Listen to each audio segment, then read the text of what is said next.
Assalamualaikum warahmatullahi wabarakatuh. Alhamdulillahi rabbil alamin.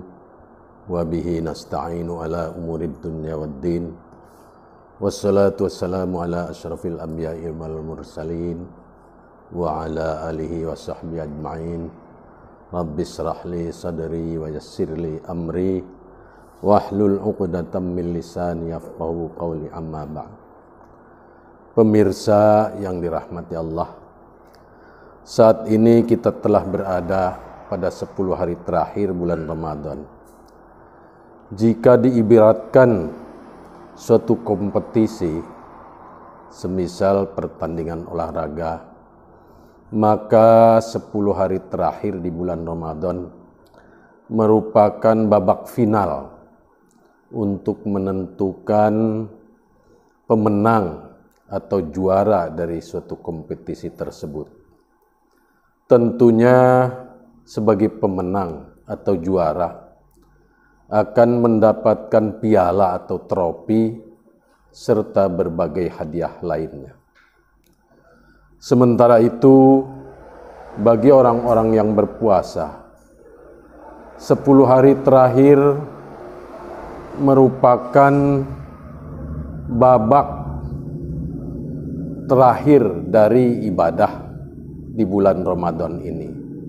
Dan pada akhir bulan Ramadan, orang yang beriman dan bertakwa kepada Allah Subhanahu wa taala tentu akan mendapatkan kemenangan dan akan mendapatkan penghargaan dari Allah Subhanahu wa taala berupa predikat muttaqin, orang-orang yang bertakwa. Sebagaimana Allah Subhanahu wa taala berfirman dalam surah Al-Baqarah, la'allakum tattaqun, agar kamu bertakwa. Dan hadiahnya adalah Allah Subhanahu wa taala akan memberikan hadiah berupa itkum minan nar, dibebaskan dari api neraka. Pemirsa yang dirahmati Allah Subhanahu wa taala, pembebasan dari api neraka tentunya merupakan anugerah terbesar yang diberikan Allah Subhanahu wa taala kepada orang-orang yang lulus dalam puasanya. Pemirsa yang dirahmati Allah Subhanahu wa taala, pada 10 hari terakhir bulan Ramadan merupakan puncak dari ibadah di bulan suci Ramadan, karena Allah Subhanahu wa taala menurunkan Lailatul Qadar yang pahalanya lebih baik dari 1000 bulan, khairum min alfi syahr. Oleh karena itu, sebagai orang yang beriman dan bertakwa kepada Allah Subhanahu wa taala, tentunya momen ini tidak disia-siakan, karena balasan dan rahmat Allah Subhanahu wa taala akan diberikan kepada orang-orang yang mendapatkan Lailatul Qadar. Pemirsa yang dirahmati Allah Subhanahu wa taala, bulan Ramadan juga dijuluki sebagai Syahrul Muhasabah atau bulan introspeksi diri atau bulan mawas diri, yaitu peninjauan atau koreksi terhadap perbuatan, sikap, kelemahan, kesalahan, dan sebagainya.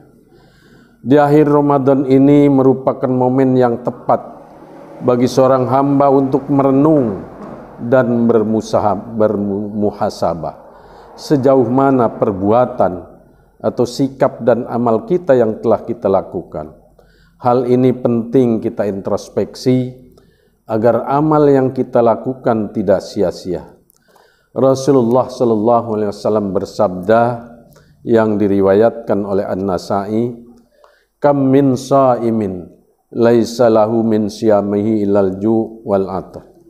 Berapa banyak orang yang berpuasa tidak mendapat apa-apa dari puasanya kecuali lapar dan haus. Pemirsa yang dirahmati Allah Subhanahu wa taala, muhasabah merupakan hal yang penting dalam ajaran Islam. Sebagaimana firman Allah Subhanahu wa taala dalam surat Al-Hasyr ayat 18, A'udzu billahi minasyaitonir rajim. Ya ayyuhalladzina amanu taqullaha wal tanzur nafsum ma qaddamat lighadi wattaqullaha innallaha khabirum bima ta'malun. Wahai orang-orang yang beriman, bertakwalah kamu kepada Allah. Hendaklah setiap orang memperhatikan apa yang telah diperbuatnya untuk hari esok. Bertakwalah kepada Allah, sesungguhnya Allah Maha mengetahui apa yang kamu kerjakan. Sementara itu, Umar bin Khattab radhiyallahu an menganjurkan kita untuk selalu melakukan muhasabah. Beliau berkata, hendaklah kalian lakukan muhasabah atas diri kalian sebelum kalian dihisab. Timbanglah perbuatan kalian sebelum kelak ditimbang. Pemirsa yang dirahmati Allah, adapun manfaat dari muhasabah, yang pertama, membuat diri tidak takabur. Yang kedua, orang yang senantiasa bermuhasabah akan selalu berada pada petunjuk Allah Subhanahu wa taala. Yang ketiga, dengan bermuhasabah dapat meringankan hisab di yaumil akhir nanti. Dan yang keempat, seseorang akan memanfaat waktu dengan sebaik-baiknya. Dan yang kelima, orang yang selalu bermuhasabah akan mudah kembali setelah melakukan perbuatan-perbuatan yang salah dari sebelumnya. Masyiral muslimin, pemirsa yang dirahmati Allah, demikianlah yang dapat kami sampaikan. Semoga Allah Subhanahu wa taala memberikan kekuatan dan memberikan kemampuan kepada kita untuk selalu bermuhasabah, dan semoga Allah melimpahkan rahmat-Nya kepada kita semua. Akhirnya kami mengucapkan selamat berbuka puasa. Semoga Allah Subhanahu wa taala menerima amal puasa kita. Wallahul muwaffiq ila aqwamit thariq. Wassalamualaikum warahmatullahi wabarakatuh.